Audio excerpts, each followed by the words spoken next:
How do you make business problems disappear? Wrap them in bacon. For business owners, marketing execs, and anyone trying to grow your business, pump your profits, and make more while doing less, welcome to Bacon Wrapped Business with Brad Costanzo. Sizzling hot business advice guaranteed to make you fat. Profits?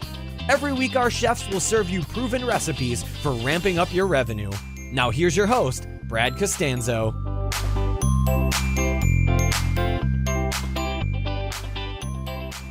All right, welcome to Bacon Wrapped Business. This is Brad Costanzo, and today I've got a guest that I've been wanting to get on this show for a long time. I've been on his podcast a long time ago, and I've been waiting to return the favor and get to pick his brain on the show. Nathan Latka is joining me here today. Say hey, Nathan.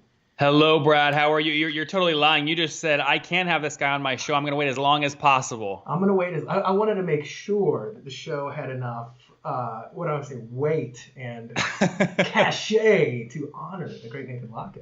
Now, so, I want to introduce like kind of how we met and, how we know each other. So I remember when you had the Heyo, that was the software, right? That's right. Years ago, and we can talk a little bit about what that was and how you sold it, but I remember that, and then I believe our mutual friend Lo Silva made an introduction, and originally I got to share my story and advice and whatnot on your podcast. Maybe, I think it's been a year and a half, something like maybe a year ago. And then just recently we reconnected at Steve Olsher's, the New Media Summit. We were both icons of influence. I think still got my badge somewhere to prove it to my wife that, look, I'm an icon. It didn't happen unless you have the badge. Exactly. I did take a badge. I said, a picture of the badge. I said, if it exists on the badge, it must be true. Yes. But, man, I've been really impressed with watching the stuff you've done from selling Heyo creating Heyo to selling that and going on to create a podcast called The Top. Is it The Top or The Top Entrepreneurs? Yeah, people can just Google The Top Podcast and it shows up at the top spot. But I guess the full name is The Top Entrepreneurs. So I've never asked you this, but did you call it The Top Entrepreneurs for SEO or The Top for SEO I did it for SEO. I did it for SEO reasons. So when you looked at the search volume for podcasting in general about 2 years ago, you saw steadily increasing the search term for The Top Podcast going really quickly. And I'm like, well, hell, I'm just going to name my show something like that to take advantage of the swing. That's awesome. Yeah, and I went the exact opposite way. I was like, let's get some crazy. Bacon Wrapped Business, baby. Well, speaking of our friend Lo Silva, who was also a guest on the show, and he's been one of my longtime friends, when he had a podcast, he said, hey, man, can you share this episode on Facebook? And I was like, yeah. So I just wrote something in the title that said, check this out. Lo just shared some bacon-wrapped business advice if I've ever seen it. And I was like, that would be a good podcast name. So Bacon Wrapped Business was born. So did you then get into launching your show just because you respected Los and had such a good time on his, and you said, hey, if it's working for him, I should do it too? Respected Los? Who respects Los? No. That's why I'm asking him. Like, who the hell respects Los? I can't wait to send this to him. No, so a bunch of my friends have been telling me that I should do it, and I never just wanted to come out with the Brad Costanzo show because it would bore me. So when I did that and I saw the name, I was talking to my buddy I was going to say Nathan Latka, Nick Unsworth. And Nick had me on his show, and I was telling him I was thinking about doing it. He's like, well, what would it be called? And I said, Bacon Wrapped Business. And he's like, cool, you got the URL? I said, not yet, but it's available. So he interviewed me, and he said, okay, so go check out Brad's new podcast at baconwrappedbusiness.com. And I was like, okay, I guess I've got to start this now. Nick, when does this show come out? And he said, 10 days.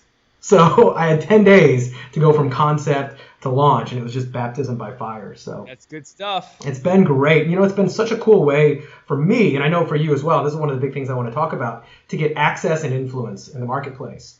And you've really done this in a very big way.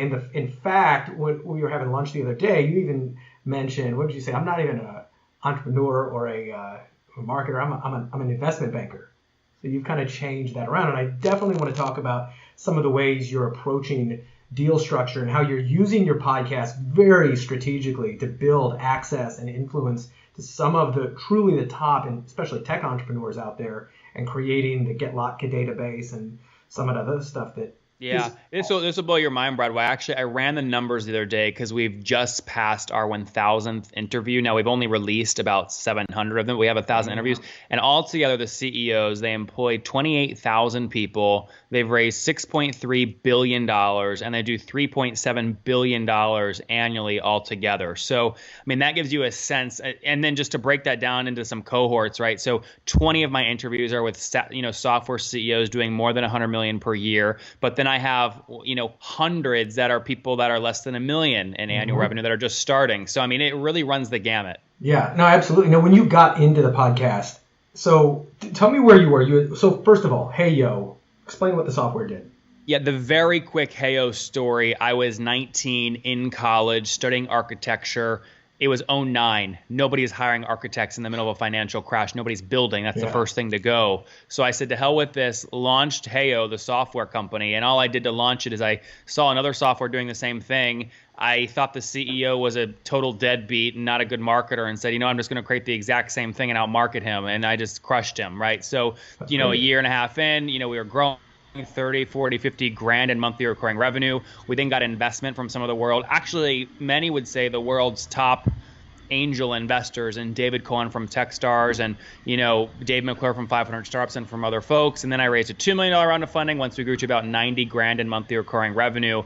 Grew that to about $5 million in total sales up to the time when I was 25 years old, and then sold it to our number one competitor. And so that kind of rounds out that whole story in 30 seconds. Where'd you go when you were in your early 20s? Where'd you go for funding back then? Because a lot of people, I know when I was in my early 20s, I knew where to go for happy hour. But I didn't know where to go to raise millions in funding. Yeah, well, so I never went out to raise capital. What happened was, as I started meeting just influential business people who asked me good question, I would ask a very simple question that I have to give myself some credit. I think for my age at the time, it was like a genius thing to do. Yeah. I just said, hey, Brad, I really respect you. Can I put you on my monthly update list where I send out all my private financial metrics on the business? And if you see something you can help me with or challenge me on, just reply back. If not, no need to reply, but at least you get free information. And now these people would say yes to that. So once they started getting these updates, and I'm doing 10, 20, 30, 50 grand, I love it. They're writing back going, have you thought about investment? And I'm going, what do you mean investment? How does that work? And then they have to teach me about it, right? And that's how it happened.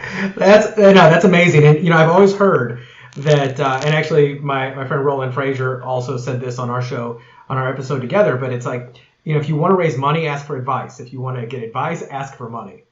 Yeah, and that, it's true, but you still have to be a little bit of an artist, and you have to be a little creative, because I meet so many people over lunch, and they end with, so Nathan, how can I be of service to you? How can I help you? It makes me want to vomit. It's like they read that tactic in a Vanessa Van Edwards book on how to captivate people. So they said, I'm going to ask it at the end of all my conversations because it's a strategic thing to do. It doesn't sound good. So you have to ask for advice, but not make it seem like you're asking for advice for the sake of like a stupid question. Right. And actually, I mentioned that exact same thing when we were on the panel at New Media Summit. And at the end of this show, I've got my own twist on that, which I'll ask you. But it's a totally different way, especially because I think that I hate that question. Hey, Nathan, how can I support you? What can I do for it's a bad question because it requires me to do work. Yes, exactly. Right? It requires me to think of a way for you to help me, because I can't just say, Brad, you can't help me, because it makes me sound too egotistical. So you're putting the work on me, and it's just not a good thing. You'll never hear from me again if you ask me that. No, we are 100% on the same page. I think I even did a podcast episode on this about how much it annoys me, and there's a better way to do it, which we'll get to, dear listeners. But anyway, I love that. And in a way, you were even asking them, it's almost like, hey, can you be on my board? But you didn't even ask for that much of a commitment. Can I just send you an update on my financials and everything else that's going on? I mean, who would really say no? I'm sure most people would say, yeah, absolutely. Listen, the trick is money follows mind share. Yes. Whether it's an investor putting money in your company or customers buying your product, money follows mind share. So you have to either create value in your product where users are getting addicted, that's getting mind share, or create intellectual conversations with potential investors, that gets them thinking about you more, that's mind share. So focus on capturing mind share first, and the money becomes so easy, Brad. I mean, I have so much, like, money comes to me now, I clap my fingers and boom, money's here. It's so easy once you do that. Yeah, the biggest problem is probably just knowing where to deploy it. Exactly. Right? And that's a good problem to have. I'd rather have Yes. more money and not enough ideas.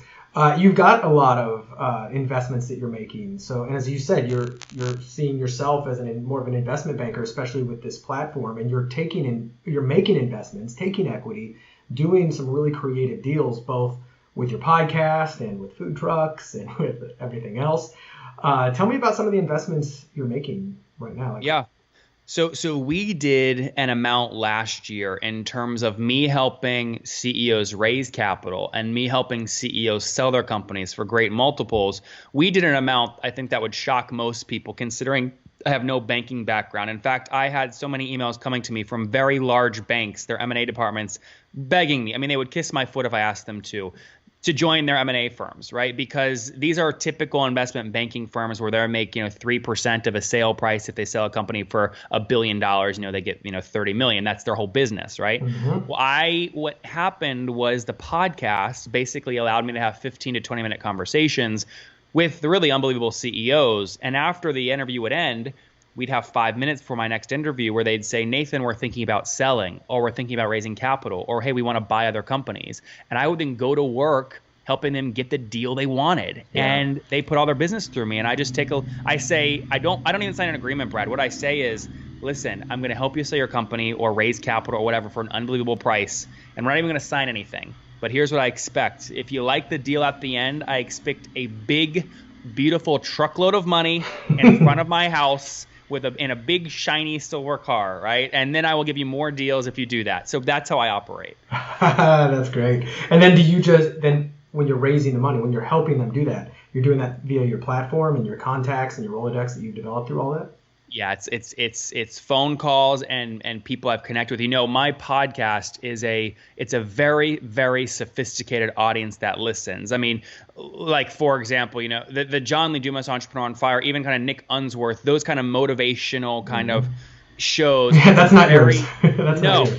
No, those people, when they listen to my show, they hate me, which is fine. I'm a very metrics driven. I ask every CEO how much revenue they did last month. What do they pay themselves? What's their equity? What's their valuation? The hard stuff. And so I have very, very sophisticated listeners, like, M&A people, CEOs of huge companies. I mean, the smartest people. So those people listen, and then they reach out and say, Nathan, I heard this person on your show. Can you set up an intro? I want to invest. Right. And so I've just started building that Rolodex. That's great. As I mentioned those two words earlier, and it's a big part of the advice that I get, that I try to take myself and that I give a lot of people, is that it's access and influence are the two hinges, the small hinges that swing big doors of opportunity. Because if you can get access, and access doesn't necessarily mean ownership, right? I mean, we're in an access economy, Airbnb, Uber, etc., and even capital. You don't have to have all the money if you have influence with the people who do.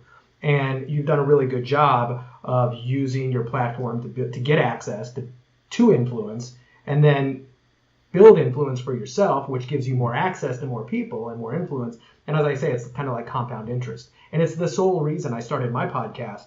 I didn't know where it was going to go. I didn't have any specific reason. I don't have a coaching program on the back of this where I'm selling things. I do consulting. I do investments, acquisitions as well. But my entire thing was, if I can get the right guests on the phone and build relationships with there's a lot of opportunities that can open. And it's funny, all of the really, really cool things that are going on in my business life are a direct result of this podcast and a direct result of treating it strategically and not just trying to fill up the airwaves with more two idiots talking about marketing stuff. Yeah, right? I feel so bad when I listen to these people that launch a show. They've been doing it for 3 years. I listen to an episode and I'm bored as hell. And I go, oh my gosh, I feel so bad for these people because they are just living in a delusional world. Like, maybe they have 1 million downloads, but that door that's opening for them are to people that are broke and in debt. Like, exactly. I hate to say it, but like, I'm focused on opening doors where if the door gets opened, it's 20, 30, 50, $100 million deals for me, not a $10 person signing up for my info product membership site. Right. Now, are you personally making many investments of your own cash in some of these deals right now, or are you able to wield some of your influence and things in order to get equity without even putting a dime in?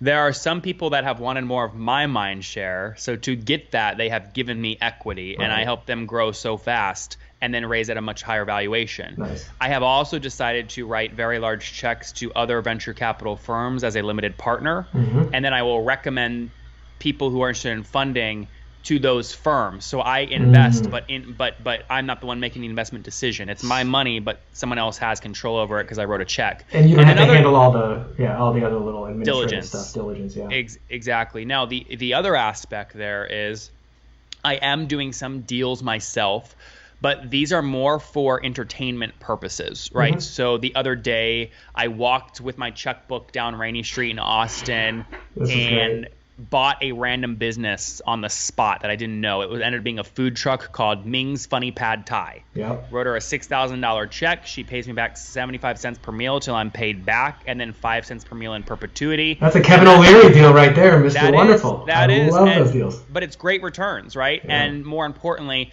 almost 1.1, I think, or maybe it's up to 1.3 million people watched my Facebook Live when I did that on my Facebook page at Nathan Latka. So that gave me the opportunity to teach over 1 million people about business and investing. It cost me a $6,000 check, which also helped an entrepreneur and also helped her grow. So those are more for entertainment and teaching purposes. Well, and it didn't even cost you. I mean, it was an investment that is currently paying you back. I already got paid back. I'm already making money. I've already made, I think, like 11% return on that in 7 months. That's awesome. Now, are you acquiring any businesses like majority ownership and trying to take full control over those? Because I know you've got the Top Inbox and another one, Send Later.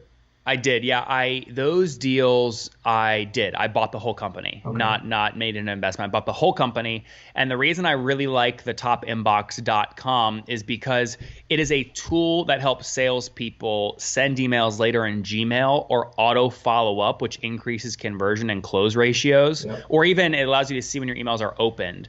And so I used the tool back at Heyo. And so when I realized there was an opportunity to buy it, I wrote the check very quickly. I bought it, and I have to tell you, Brad, it's growing so fast now. I mean, it's almost doubling quarter over quarter in terms of both users and revenue base. That's amazing. And I'm a user of it. And I think good. Send Later. Yeah, absolutely. I love it. And there'll be a link to that in the show notes. I'll make sure that that's all available. How much do you have a team handling that? Like, how much of your own time are you spent working, operating? I mean, what's your role there? Yeah, I'm not a big team guy, right? I don't like making people feel good and like all that. I could never. I'm not a team guy. I just like getting stuff done. I like credit. Like I like to know that if something goes well, my name's on it and I get credit. But also, if it goes bad, you get all the shit. I'm really good at dealing with shit, right? But are you in there dealing with the shit every day? Like, how much time are you spending running that business? Those are so that company, for the Top Inbox, I maybe spend an hour a month on that. And that's usually, most of that time is our emails with the developer that I have developing on it. Right. So, and then how many people typically does it take to run something like that? Well, that one, I could release the developer if I wanted to stop making product updates, and it would still grow about 6 or 7% month over month in terms of revenue. So it's just the two of you? Well, yeah. I mean, I don't have any full-time employees. They're all like, what I do is I have all my systems built out in tasks, and I then hire people for those tasks. And what I do is once the task gets going and I get in a flow, if I don't like that person X is charging me $10 to do that task, I will go make it competitive and find someone to do it at $5 to cut my cost in half because I have a lot of volume. So get the task laid out, hire a person for the task to execute it. Once you get a volume play, then negotiate a lower price point with that person or go replace them with somebody else. Right. Are you doing much micromanagement of them, like the project management, or do you have anybody to kind of oversee that, report back to you KPIs, and you only come in when necessary? My biggest time investment is making sure the task is clear and concise at the beginning. That's my biggest time investment. And then after it, it just runs. Yeah, nice. Yeah, so I just bought a business a couple months ago. I was going to say, this is the e-commerce one, right? Yeah, well, actually, that one, and I'll tell you offline about how that's kind of changed, but in a good way. That one's on hold. I'm not quite close on that. Wait, come on, Brad. Why you got to tell me offline? What'd you do? Did you walk away? Because things aren't done yet. No, okay. Things aren't done yet. It is still being massaged and manipulated. However, all good. But the other one that I bought, it was a smaller website. It has a big audience. It's got some great opportunities. But then one of the issues that I noticed is I bought it, and it's almost like getting a new Christmas toy, right? It's like, oh, you're excited to unwrap it, and then you realize that assembly is required, and you go, oh shit. So now I'm in the process of bringing in the people to handle those tasks. I've had to kind of zoom back out and say, stop working on this $10 an hour stuff, but sometimes you need to. Sometimes you got to roll up the sleeves and figure it out. Okay, what the heck did I buy so that I can hire the right people? But that's not my strength, which is managing teams, project managing, and I love systems. I'm just not the best at creating them or following them.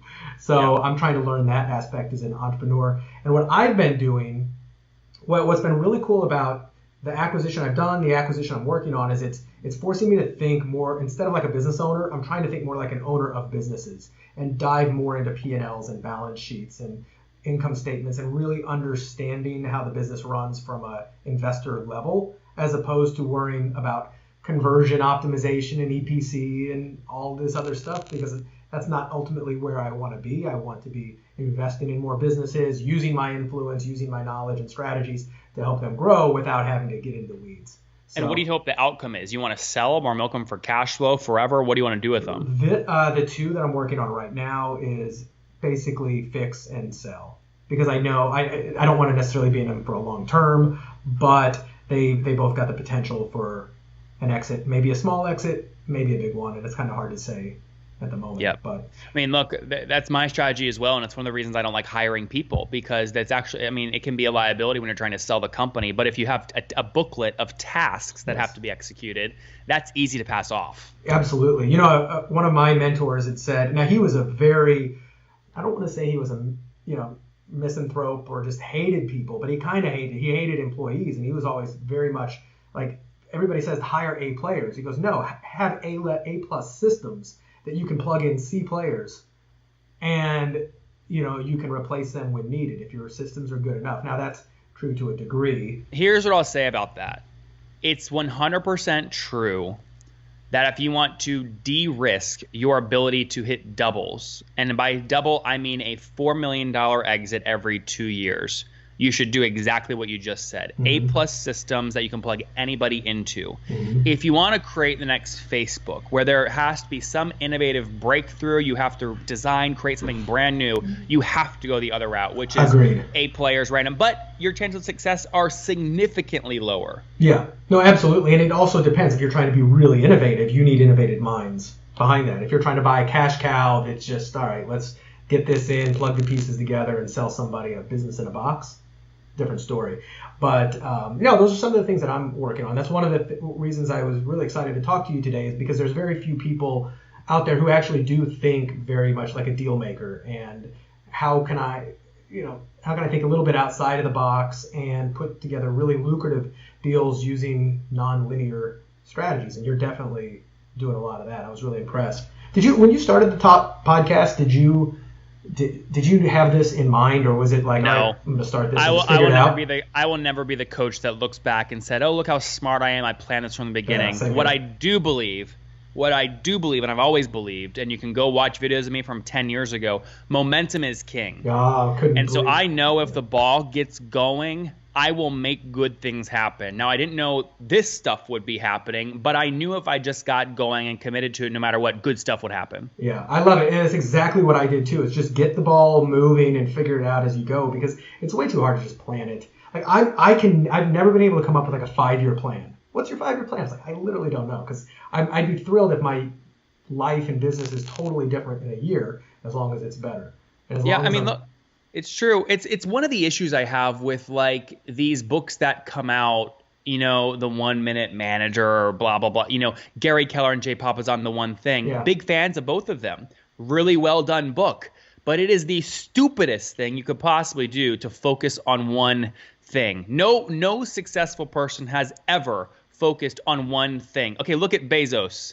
He's got his hands in so many pots now, right? Yeah. And he created momentum starting first. And the second he had the ability to do it, he launched other balls in the air. So that's one of the things I tell people all the time is you shouldn't worry about starting a bunch of stuff. you should worry about finishing, Yeah. right? So know when to end them. Ask yourself at the beginning, if this goes 100% according to plan, what's the most money I can make? And if that money doesn't start coming in the time period you give yourself, shut it down and launch a different ball in the air.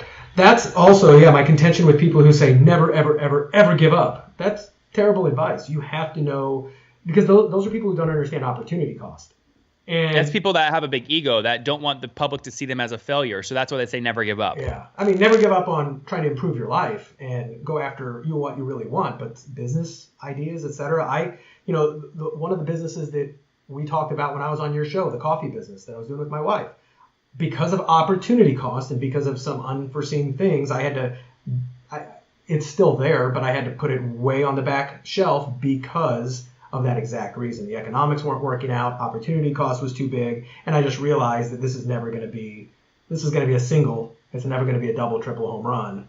Yep. And you should shut the stuff down fast with no apology and as quick as you possibly can. Right. Well, it was funny. I was in a mastermind when this happened. When I made that decision, and everybody just raised their drinks and toasted. It was a drinking mastermind, and said, "All right, it won't be your last." And it's kind of cool when you know that sometimes quitting is the exact right thing to do.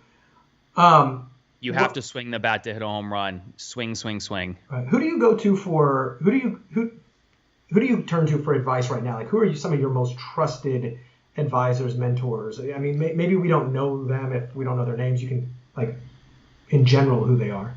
Well, you have to be very careful with advice because even a billionaire giving you advice is coming from a very different perspective. And that billionaire probably doesn't remember the actual steps they took when they made their first dollar to teach you. And even if they did, it might not be relevant today. So what I do is I go hunting for patterns, right? I go hunting for systems and patterns. And so I don't like to get that in the medium of people talking to me like over coffee. What I like to do is go read biographies and pull read a biography about Warren Buffett on commerce one day and the next day on Walt Disney about creativity and pull the pattern from both commerce and creativity and build that pattern into your business. I love that. Okay, so you'll go to the source material and you'll, as I said, I try to do that as well. And you get a lot of insights over that because, you can get a lot of the context can be lost in just conversations, people giving you advice on, well, this is what I would do, and they don't even know the full picture. Yeah, a lot of people think you're making someone feel good. A lot of people ask somebody else for advice to make the other person feel good. That's why they do it. I mean, you want to impress them and make them feel like you respect them. So you say, what advice do you have? When really don't give maybe you care about their advice, maybe you don't. But what the worst thing you can do is take the exact advice they give you and execute it just to impress them and tell them you did it when you know it's not right for your business. Exactly. You mentioned Walt Disney, and the very first episode of my podcast I ever did was a strategy that Walt used, and I actually use this if I am giving advice, but it's a strategy that he used throughout his career in taking a dream, turning it into reality, because he realized there's always three, I guess he called them voices in your head that show up to plan it. And it's like the dreamer, the person who's just imagining what's possible. Then there's the person, the planner, the doer, he's storyboarding it out. And then there's the critic, and the critic is not there to spoil the party and all the fun. He's there to make sure that you're covering all the bases, that you didn't leave something out. So he actually had 3 different offices in their headquarters. It's like, one room, we're just going to imagine what's possible. The next room, we're going to storyboard it. The next room, we're just going to figure out what's wrong. So when somebody asks me for advice, I don't give them this whole diatribe, but I'll ask them, are you trying to help, do you want me to just help you imagine what it could be, or do you want me to actually find holes in it and the things you're missing? And by telling them that, they never hear that. And I'm like, okay, well, what hat do you want me to put on? Or do you want just plan on how to do it? And I think it's well received because they're like, oh, I never thought about in that aspect before. But it's really helped me, especially if I'm working with a business partner, employees, or team members. I was like, hey, I've just got my dreamer hat on. Like, don't even criticize this. I just want to even see if this is a worthwhile dream to pursue. But for my listeners, if you want to hear me talk about that, it's the very first episode of the show, and I'll put a link in the show notes there as well.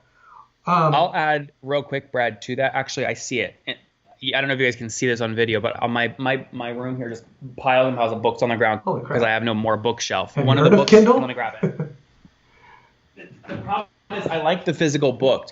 This is the best book ever written, in my opinion, on Disney, and nobody knows about it. It's called Storming the Magic Kingdom. And you can see from the art, like, it's a very old book. It was published, I mean, decades ago. But the reason it's valuable, this is the story of back in 1982 when investors, the Toll brothers, the Bell brothers, some brothers in Texas, added up all the value of the real estate owned by the Walt Disney Company and believed that the stock price was undervaluing just the real estate. So they did a raid on the business, basically, right? Tried to buy up shares of the company and then go after board seats. And they ended up getting green mail, which, that's a whole different thing. But in the book, it's a beautiful clash of commerce from the private equity people and creativity from Disney. And you learn how he thought in this book. It's a very good book. And you should follow that up with his, I don't know if you can see it back here on my desk. I can see Walt Disney. The Walt Disney biography after you read this book. That's amazing. I used to work for Disney in Orlando for about 2 years. Doing what? Well, I got out of college and I was preventing a midlife crisis, so I went and worked at Epcot for $5.95 an hour for Which character were you? Be honest. Not a character. It was actually cool though. I got to be on stage giving demos of virtual reality back then with Silicon Graphics supercomputers. And this was 1996, so I got to actually be on stage and talk to people. And then I got a job. I was a finance major, so I was like, okay, I'm going to get out of the parks. I'm going to get a job in the accounting and finance department. It was terrible because there was no creativity or fun. And I got out of that business, but it was cool because I got to get an inside track on all the history of Disney and just how crazy cool like that is. I'm definitely going to pick up that book. Speaking of other books, and you've obviously got a lot there, what are some of the books that have made the biggest impact for you, either overall or the ones right now you're super excited about? I know you just read Principles by Dalio. Yeah, I got a very nice note. I have, obviously, you'll see it here, but I also have it up on my bookshelf because I just Don't tell me Ray Dalio just sent you a note. No, well, that's exactly what happened. So I just signed a big book deal with Random House, and he published with Random House. So he sent me a signed copy, but I'd already bought the copy on the release date, so which is kind of funny. But Principles is good so far. But I'll give you some books that you'll never really hear of that are they're under the radar. There's one called Unconventional Success by David Swensen. And the reason I studied Dave Swensen, he runs Yale's endowment. And it is the number one performing endowment. He grew it from $1 billion to $20 billion. It's just, he's killing it. And he follows a very, very simple portfolio model, which you can adapt as a just smart business person for your own personal finances. So I won't give away what that is, but Unconventional Success, also written a long time ago, but very good book. I like that. There's another one that you might like. I read it recently. I'm trying to think the name. It's a story of Wayne Huizenga. And I don't know if you know much about Wayne. The making of a blockbuster. So Wayne, amongst other things, he was the founder of Waste Management. He was the founder of Blockbuster. He was the founder of multiple companies. But he is a deal maker extraordinaire, amazing with roll-ups, etc. And he owns some sports teams. And a friend of mine used to work with him pretty closely. And he's like, man, the deals that this guy would structure and put together. And he came from just a really blue-collar background. But just the way he approached this thing, it was amazing. So it's like reading just a great book of business adventures. But yeah, the making of a blockbuster. Big fan of it. I'll look that up right now. So what's next? I know you. So Get Latka is your getlatka.com. That's the big database you're building. Explain a little bit about what that is and how you plan on capitalizing on that. Yeah, the database I'm building, and it's just GET Latka. The reason I'm building that honestly is for me to be, I just got to the point where I did so many interviews, I couldn't keep track of everyone's revenue and everyone's customer count and everyone's margins and equity and valuation in my head. Mm-hmm. So I put the database together. Now it just turns out thousands of people are now finding it, and it's growing, almost doubling every 3 weeks in terms of people actively using it. Because when you go there, you can click on any company. I mean, and your listeners have heard of these companies. You go there, you'll see a logo of a company you'll click it, and the revenue they're doing will shock you. And what you can do is you can click the revenue data point or any data point, and it will take you to the point in the audio file where I was on the phone with the CEO, where the CEO gave that data point, right? So you can get the context around the data points, which is really critical too. That is. Now, this is a free database or paid? No, it's free. I mean, look, the way I make money on it is I watch who signs up. And so when I see, at Goldman Sachs, right, and at Kleiner Perkins, right, and at Facebook sign up, the head of BD at Facebook, I go reach out to those people, and that's how I do more M&A deals, which are, 10, 20, $100 million deals. Really? So yeah, you hit them up because they came through your door. So obviously now you've got a little Exactly. With them. That's great. That reminds me, years ago when I first got into the world of internet marketing, and I was, kind of in the relationship, dating advice niche. I didn't know what else I was doing. I was like, let's try something here. But I was a nobody. I had a little product, but I created an online master. This is really before Facebook was big. This is like 2008 or 9. And I created this little syndicate, like a Google group, where people had to sign up. But it was all business owners and marketers in this area. And I managed the JV calendar, and I managed the just the forum. But in order to sign up, they had to come and enter their name, information, phone number, email address, where they found out. So they came to me, and then I just called them up and made sure I had a little introductory interview, got to tell them who I was. And it allowed me to build rapport and let them know that, hey, I may not be the biggest kid on the playground, but I'm having the party at my house tonight. So it allowed me to now tap back into them. And anytime I wanted them to mail my offer or do something like that, there was instant reciprocity built in. So, but I paid attention. Everybody who wanted in, it's like, cool, that's an opportunity for me to contact you. That's right. Right? Access, influence, it's the exact same story. What's the most exciting thing you're working on right now? Obviously, the book sounds amazing. What's the book going to be about? Well, I'll get to the book in a second, but the most exciting, I'm working on a very, very large deal right now, which has the potential to break that beautiful B number in terms of dollars. So, being my age, when you look at my age relative to the kinds of things I'm doing, I don't think there's ever been anybody my age doing these kinds of deals. So, how old are you? 20. I just turned 28. God, I hate you. Go ahead. So these are exciting. So that's good. In terms of the book, listen, I failed English in high school and college. So I don't know what, and Random House is no baby. I mean, these are the biggest publishers on the block, multi-billion-dollar company. And they gave me a contract, which frankly, I've asked around, and I know a lot of the best authors in the world. Did you get this contract? Yeah, no, I mean, this is a big, for somebody, again, I was 27 when I got the deal. I think it was the largest royalty, advance plus royalty contract ever for someone my age. And the reason they got it was because they kept putting their authors on my podcast. Yeah, and they know that you can move. Spikes. Yeah, you can move. Exactly. Yeah. So they're buying me as a sales channel, which, look, I take as a very big compliment. That, a lot of people can't do that. So it's a compliment. Now I just got to figure out how to write a book. Right? Have you started writing it yet or no? Yeah, I have. And listen, it's going to be a really good book. Nice. What we're going to do, it's going to be called something like The New Rich. And I'm going to basically give a bunch of tactics, maybe, 100 tactics, because there's this group, Brad, I don't know if you know them. It's like your audience right now, they see this, they go to their neighborhood block party, and there's this person, guy or girl, who they go, that guy, girl is so stupid, but I know they're so rich because the house they live in. And they go, how do stupid people get so rich? Right. Or they have a coworker they work with who said, you know what, I'm quitting. And you're like, there's no way that coworker is going to make it. And before you know it, they're making 20 grand a month. And you're thinking, how are they doing so well? They're part of the new rich, right? The new rich are using the new economy to create money, cash, and freedom like never before. And so I've decoded that. And that's what the book's going to be about. That's fantastic. I mean, we're part of that. I can't tell you how many times my friends have asked me, what do you even do? And how do you make money? I don't get it. How do you... It's so far out of reality. And I love opening people's minds to that.